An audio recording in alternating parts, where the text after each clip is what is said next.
कैसे हो? चलिए तो शुरू करते हैं हमारा पहला एपिसोड। याद है ना, हम किसी को नहीं बदल सकते। जी हाँ, हम किसी को नहीं बदल सकते, पर हम अपने आप को ज़रूर बदल सकते हैं। और इसीलिए शुरुआत करते हैं।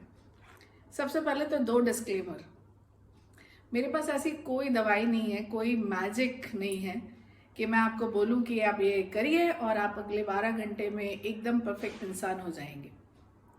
और यदि ऐसा कोई कहता भी है तो वो शायद हमें उल्लू बना रहा है। काश मेरे पास ऐसे 3 रंग की गोलियां होती, लाल, हरी, नीली, और आप कहते कि कैसे हो, दुखी हूँ, ये हरे रंग की गोली शहद में मिला के चूरन बना के खा लीजिए और कल सुबह आप बिल्कुल ठीक हो जाएंगे। ऐसा नहीं होता, काम करना पड़ेगा और मज़े मज़े में काम करेंगे हम। तो कैसे हो का जवाब बहुत कुछ हो सकता है। और कितना अच्छा हो ना यदि ये सवाल हमें कोई अपना आंखों में आंखें डाल के बड़े प्यार से इत्मीनान से पूछे, कैसे हो। बहुत बार इसका जवाब भी हमारे पास होता है, पर सामने वाले के पास शायद कोई स्कोप नहीं होता, टाइम नहीं होता, इतने पेशेंस नहीं होते कि वो हमारा जवाब सुन ले। और बहुत बार वो सवाल सवाल ही रह जाता है। क्यों ना दो काम करें। आज इस एपिसोड में ज़रूर 2 चीज़ें सीखेंगे, बिल्कुल छोटी छोटी चीज़ें। कि एक, हम जो इतने लोगों के दोस्त बनते हैं, है ना, बहुत बार हमारे बारे में डिस्क्रिप्शन देते हैं लोग कि अरे दोस्त होना चाहिए ना तो उसके जैसा होना चाहिए।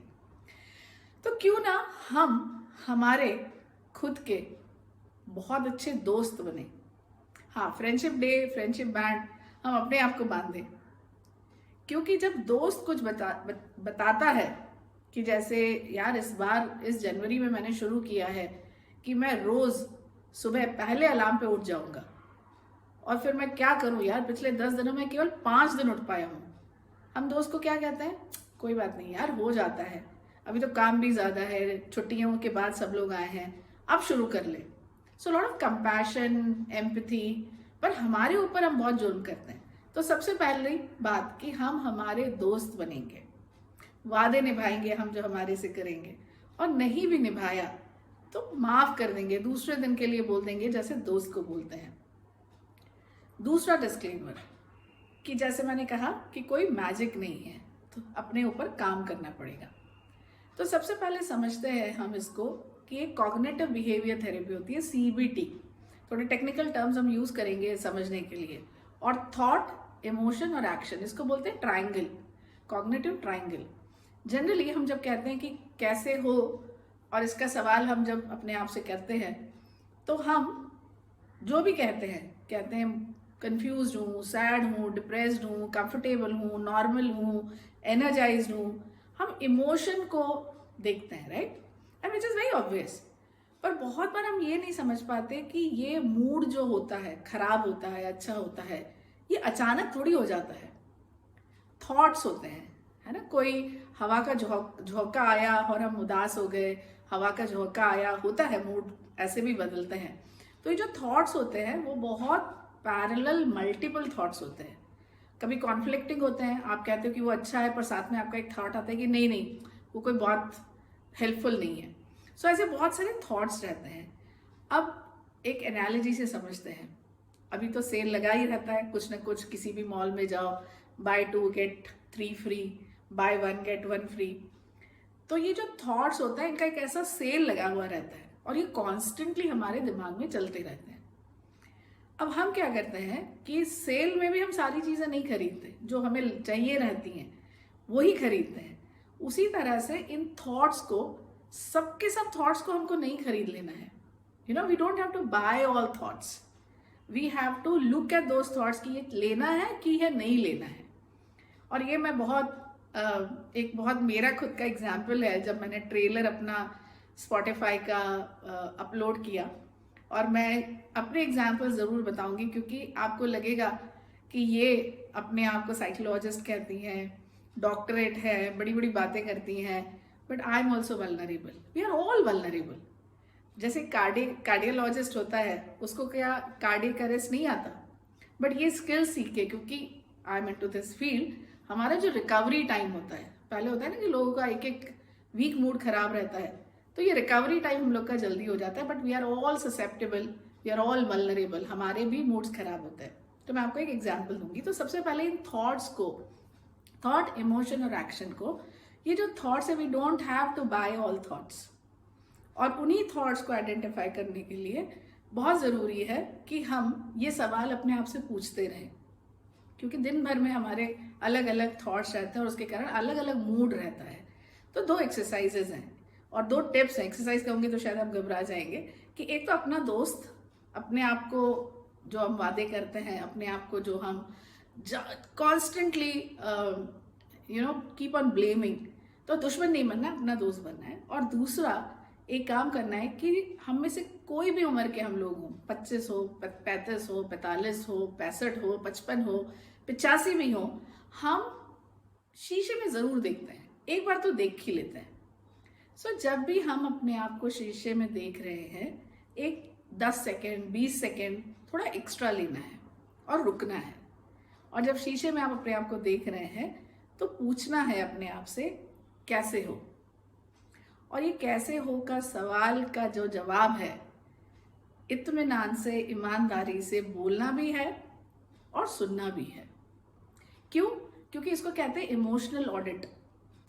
ऑडिट करेंगे तभी तो बुक्स क्लियर होंगी ना।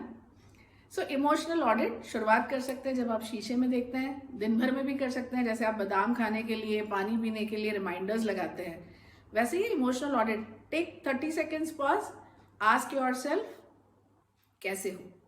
क्योंकि जिस चीज़ को हम नोटिस करेंगे, इसको कहते हैं अवेयरनेस। कुछ थॉट्स हमारे पैटर्न्स रहता है कि वो आते रहते हैं, आते रहते हैं, आते रहते हैं, और हमारा मूड खराब होता रहता है, होता रहता है, होता रहता है। तो इसको आइडेंटिफाई कैसे करेंगे? तो सबसे पहला ये स्टेप है कि इमोशनल ऑडिट करना है, मिरर टॉक करना है। जैसे जैसे जब भी लिफ्ट में भी खड़े होकर हम अपने आप को मिरर में देखते रहते हैं। सो इमोशनल ऑडिट, पूछो, मिरर टॉक करो, कैसे हो और क्या क्या मूड का अलग अलग फ्लक्चुएशन है, कोई कंसिस्टेंट है कि कोई अलग अलग है। दूसरी एक बात कि जब हम अपने आप को मिरर में देखते हैं और अपने आप को पूछते हैं, ईमानदारी से उस कैसे हो को नोटिस करना शुरू कर दीजिए। अब जैसे कैसे होता है, एक यश चोपड़ा की इमोशनल हिंदी फिल्म बन जाती, और मेरा खुद का ही एग्जाम्पल है, and I am very comfortable talking about it because we are all vulnerable as I said. So boss, हमने अपना ट्रेलर आया स्पॉटिफाई का, हमने सब दूर भेजा, और हमारे खानदान का ग्रुप है जिसमें हमारे सारे रिश्तेदार हैं, अपने लोग हैं, और उसमें अपलोड किया। दूसरे दिन सुबह जब उठ के देखा तो कॉन्ग्रेचुलेशंस, कॉन्ग्रेचुलेशंस, कॉन्ग्रेचुलेशंस। अरे वाह, बड़े खुश हो गए। हमने कहा वाह क्या बात है। जब खोल के देखा तो वो कॉन्ग्रेचुलेशंस कॉन्ग्रेचुलेशंस जो था, वो हमारे एक भाई हैं जिन्होंने यूएस में एक बहुत बड़ा सा घर लिया जहाँ पे बैकयार्ड है, बहुत सारे पत्ते गिरे हुए हैं, और जाहिर है हमें भी बहुत खुशी हुई। और ऊपर जैसे ही स्क्रॉल किया और देखा तो ऊपर हमारे पोस्ट पे केवल एक दिल आया हुआ था। अब दिल तो गाहे बगाहे मिलता है इस व्हाट्सएप की दुनिया में, तो हमारी एक बहन है, उन्होंने हमको दिल दे दिया क्योंकि उन्होंने उस पोस्ट को देखा। Now listen carefully. पहला थॉट आया, गुस्सा आया, फ्रस्ट्रेशन हुआ, सैड हुई मैं कि अरे क्या मतलब, ठीक है भाई ने घर लिया, कॉन्ग्रेचुलेशंस, मैंने भी बोला, पर मेरे पोस्ट को ये मेरे इतने सारे जो लोग हैं, जो मेरे अपने हैं, वो नोटिस भी नहीं कर रहे हैं, एक्नॉलेज भी नहीं कर रहे हैं, तो दुनिया क्या देखेगी। और इस थॉट को आप देखिए कैसे हाईजैक हो जाता है ना, मतलब एकदम डोमिनेट हो जाता है, जैसे कोई हमको पजेस कर लेता है। दूसरा ख्याल आया कि बस अब मैं ग्रुप छोड़ दूंगी, क्या फ़ायदा ऐसे मेरे अपने लोगों का जो मेरी एक 3 मिनट के ट्रेलर को, 2 मिनट के ट्रेलर को देखने के लिए राजी नहीं है, क्योंकि अब मैं इस फील्ड में हूँ। और मैंने कहा कि अपने ऊपर काम करना एक बहुत बड़ा मज़े का भी काम है और बहुत बड़ा टास्क भी है। तो मैंने अपने आपसे बात की कि इतनी क्या जल्दी है तुमको, ग्रुप ही तो छोड़ना है ना, थोड़ा इत्मीनान से पानी पी लो, चाय P low. I let it go. फिर भी वो थॉट दिमाग में चलता रहा। पानी पिया, चाय पी, फिर मेरे दिमाग में आया कि कल रात को मैंने डाला, आज सुबह मैं 12 घंटे में एक्सपेक्ट कर रही हूँ कि लोग मेरे पोस्ट को देख भी लें, लोग मेरे पोस्ट को रिस्पॉन्ड भी कर दें। टाइम जोन्स अलग अलग हैं और सबकी अपनी अपनी जद्दोजहद है, ज़िंदगी की चलती रहती है। क्या मैं खुद 12 घंटे में, कितना भी मेरा इंटेंशन हो, मेरे इस खानदान के ग्रुप पे सब कुछ देख लेती हूँ? नहीं देख पाती। कभी कभी तो पूरा 24 घंटा हो जाता है जब मैं सेशंस में रहती हूँ। तो ये जो मैं एक्सपेक्ट कर रही हूँ, क्या मैं बेनिफिट ऑफ डाउट नहीं दे सकती लोगों को? और थोड़ा मेरा मूड ठीक हुआ, जो मेरे इतने सारे एजिटेटेड इंटेंसिटी वाले इमोशंस थे। उसके बाद मुझे ऐसा लगा कि मेरी काकू का फ़ोन आया। भोपाल में रहती हैं वो, 80-81 साल की हैं और काफ़ी नए नए काम करती रहते हैं, यूट्यूब पे भजन गाती हैं। उनका फ़ोन आया कि अरे ये तूने क्या भेजा, ये क्या नए नए काम करती, क्या करूँ इसका? क्योंकि स्पॉटिफाई उनके लिए नया था। तो मुझे लगा अरे बहुत सारे मेरे जो इस तरह के काकू बुआ ये सब उनको नहीं पता होगा। मेरी माँ का फ़ोन आया जो अब यूट्यूब के लिए तो काफ़ी कंफर्टेबल हो गई है, मेरी स्टोरीज मैं वहाँ पे लिखती हूँ तो उनका भी आया कि ये समझ में नहीं आ रहा ये स्पॉटिफाई क्या होता है, डाउनलोड करना पड़ेगा, क्या करना पड़ेगा।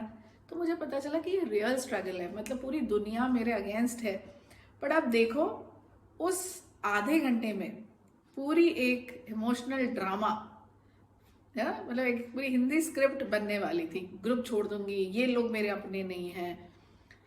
फिर उसके बाद मैंने सोचा कि अभी भी वो थॉट सेटल नहीं हो रहा था, क्योंकि मुझे अपने आप को एक्सप्रेस करना था, मुझे उसके बारे में कुछ कहना था। तो मैंने अपनी जो बहन जिसने दिल दिया था और जो मेरी काकू है जिन्होंने मुझे कॉल किया था, उनको मैंने टैग किया और उनको कहा कि थैंक यू सो मच कि आपने इस ट्रेलर को देखा और थैंक्स फॉर द एनकरेजमेंट, मुझे अच्छा लगा। और उसके बाद मुझे ऐसा लगता है कि बहुत सारे लोगों ने जिन्होंने वो पोस्ट नहीं देखा था या उनको लगा होगा कि अरे ये छूट गया, बहुत बार हम देख लेते हैं पर बट ये मैं क्यों बताने की कोशिश कर रही हूँ कि ये मेरा खुद का एग्जाम्पल है कि इतनी जल्दी हम हाईजैक हो जाते हैं, है ना। सो थॉट, इमोशन और एक्शन, और इसीलिए बहुत ज़रूरी है कि हम अपने थॉट्स को पहले ऑब्जर्व करें। तो 2 काम करने हैं हमको। कौन से 2 काम करने हैं? कि एक तो अपना खुद का दोस्त बनना है, मिरर टॉक करना है, और जब हम अपना दोस्त बन के मिरर टॉक कर रहे हैं, हमको सारे थॉट्स को खरीदना नहीं है, जाने देना है। जो काम की चीज़ नहीं है उसको जाने देना है, अगले सेल में खरीदेंगे। तो मिलते हैं, हम देखेंगे अगले एपिसोड में कि ये जो हाईजैक हो जाते हैं हम, है ना, फ्लाइट, फाइट और फ्रीज, ये सारे नेगेटिविटी के करने के लिए कोई एफर्ट्स क्यों नहीं लगाने पड़ते। और इसी चीज़ को समझने के लिए अगले एपिसोड में मिलते हैं। तो ध्यान रखिए, यश चोपड़ा की कोई भी ड्रामा मूवी मत बनने दीजिएगा, ठीक है? कैसे हो, अपने आप को पूछते रहिए और बहुत सारा अपना ख्याल रखिए। थैंक यू सो मच मेरे ट्रेलर को इतना रिस्पांस देने के लिए। और इसी एपिसोड में मुझे लगता है कि हम आगे की और अपनी जर्नी करते रहेंगे। Thank you.